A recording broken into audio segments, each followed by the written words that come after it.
Ras-le-bol de la peinture à l'huile, les artistes mettent leurs cartons à dessin à la poubelle et jouent aux petits chimistes. On refait le monde avec le Labo Art.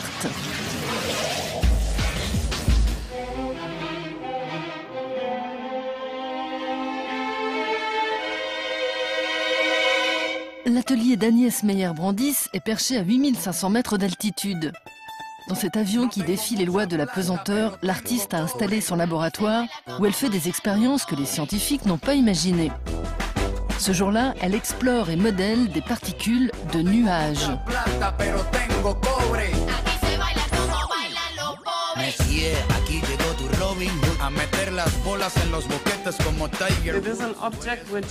C'est quelque chose de très petit, qui n'est pas visible à l'œil nu. C'est une réalité, un univers qu'on ne peut pas directement expérimenter. C'est comme ce qui se passe sous le sol ou très loin dans l'espace.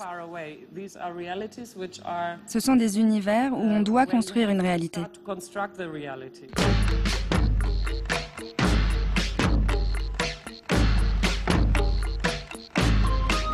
Pour réaliser cette expérience de haut vol, l'artiste allemande s'impose un entraînement digne de Yuri Gagarin, comme trouver le chat d'une aiguille ballottée dans une centrifugeuse.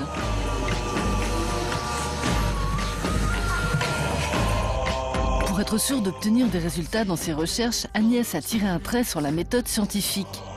Ancienne étudiante en minéralogie, l'artiste décide de partir à la découverte de la vie extraterrestre sous la croûte terrestre et fait de ses expériences des œuvres d'art. En 2003, avec son installation au laboratoire du Centre de la Terre et Scanner Delft, Agnès met à jour l'existence de drôles de petites créatures.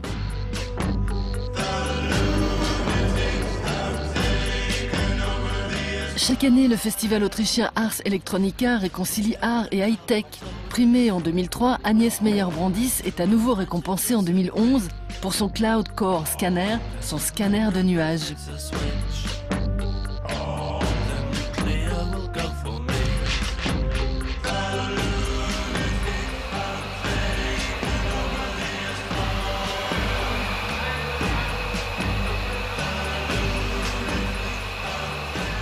C'est très facile. Vous pouvez aussi le faire à la maison. Prenez votre aspirateur, il vous faut de l'eau, des particules de nuages, par exemple ça, et l'aspirateur. Pour réaliser son scanner de nuages, Agnès a dû s'envoyer en l'air. En 2007, elle embarque à bord d'un vol de l'agence spatiale allemande parmi une vingtaine de scientifiques. Les vols dits paraboliques permettent d'expérimenter la pesanteur pendant 25 secondes à chaque pic, l'occasion pour l'artiste de 38 ans d'observer le cœur des nuages dans un univers sans gravité.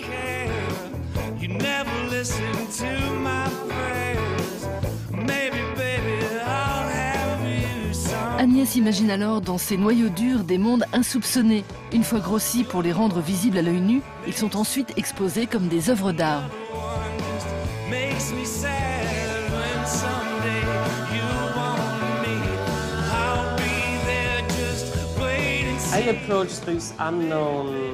J'appréhende ces mondes ou ces territoires inconnus avec une approche poétique. Je ne veux pas tromper les gens. Ce n'est pas une imposture. Il y a des moments poétiques, de l'ironie dans ce travail.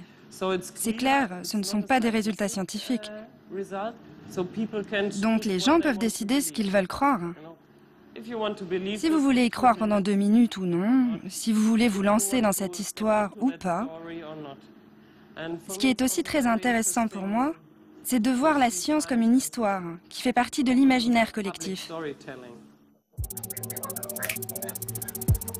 Quand Agnès ne met pas de l'art dans la science, elle inverse la vapeur en revisitant les légendes avec son œil de scientifique. En 2008, l'Allemande part en Sibérie confronter les écrits de Francis Godwin à la réalité. 4 siècles plus tôt, l'Anglais imagine une espèce d'oie capable de migrer de la Terre vers la Lune. Confortablement installé avec son attelage d'oie, son cobaye attend de s'envoler dans le cosmos à l'occasion d'une éclipse solaire totale.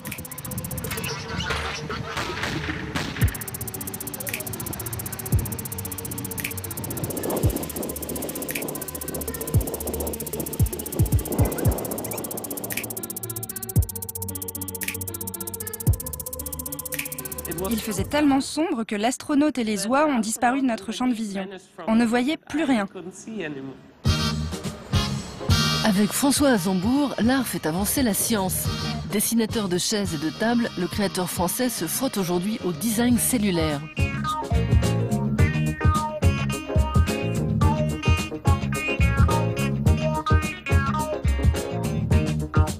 Sa mission, créer une bouteille du 3e type. Je ne sais pas ce qu'il y a dedans, donc je découvre. Tu sais, ça a l'air sucré. Donc là, j'ai enlevé le capuchon. Fruits rouges. Et donc là, je consomme la bouteille. Donc j'ai juste bu un petit peu pour que vous voyez qu'en fait, on a vraiment un corps mou consommable. Donc je peux la manger entièrement, elle est très bonne. Donc j'y vais. Super bon.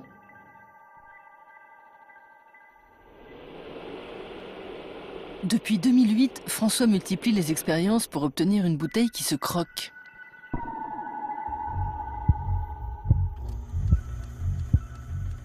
Eureka, le designer trouve la solution grâce à l'alginate. Cette matière visqueuse, meilleure amie du dentiste, est utilisée pour le moulage des dents. Accompagné d'une équipe de chercheurs, François Azembourg réussit alors à fabriquer une bouteille avec cette gélatine. Inspiré de la cellule biologique, qui elle-même transporte l'eau dans notre corps, l'objet ressemble aussi à un fruit dans lequel on peut mordre à pleines dents.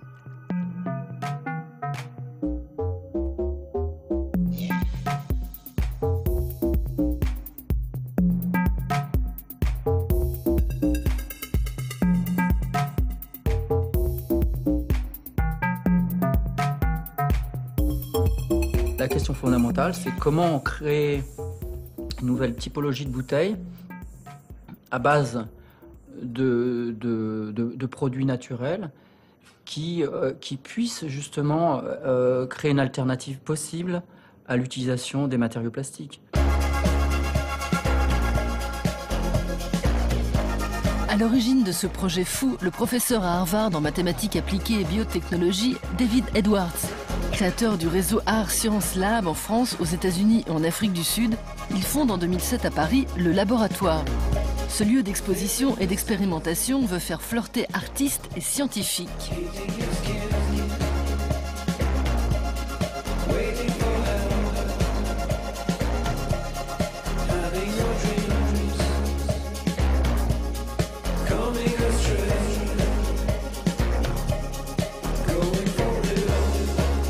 Les disciplines différentes se mêlent et peut-être ont besoin de se mêler si nous voulons vraiment confronter les problèmes et saisir les opportunités d'aujourd'hui et de demain.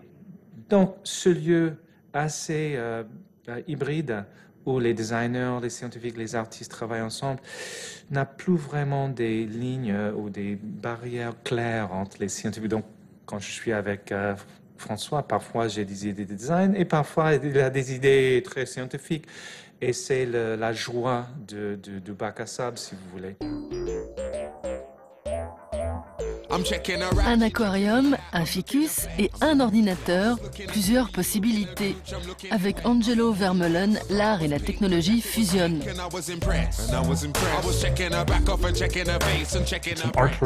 C'est une œuvre d'art dans laquelle des organismes vivants et de petits écosystèmes se développent et évoluent. Et puis c'est un projet artistique dans lequel le virtuel et la culture du gaming ont une place. À l'intérieur de cette installation d'ordinateur, il y a un écosystème vivant, les plantes, les algues et les poissons, qui vivent ensemble avec l'électronique. Docteur en biologie, le flamand Angelo Vermeulen veut réconcilier avec son installation biomode, technologie et nature. Ici, la chaleur produite par l'ordinateur fournit assez d'énergie pour permettre aux plantes de se développer. Pour éviter la surchauffe, un aquarium est connecté à l'ensemble. Des Philippines aux États-Unis en passant par la Nouvelle-Zélande, les universités s'intéressent aux recherches d'Angelo. Même l'Agence spatiale européenne lorgne sur son projet. Son concept d'écosystème artificiel pourrait permettre de recycler l'énergie, produire l'eau ou la nourriture destinée aux astronautes lors de futures missions sur Mars.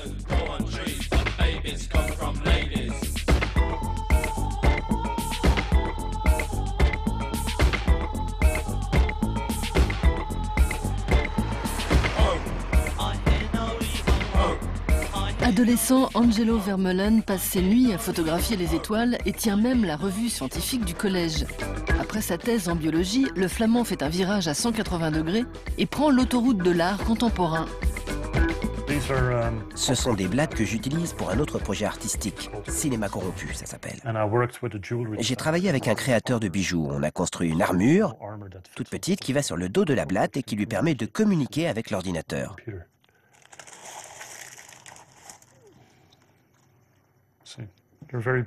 Regardez, elles sont magnifiques.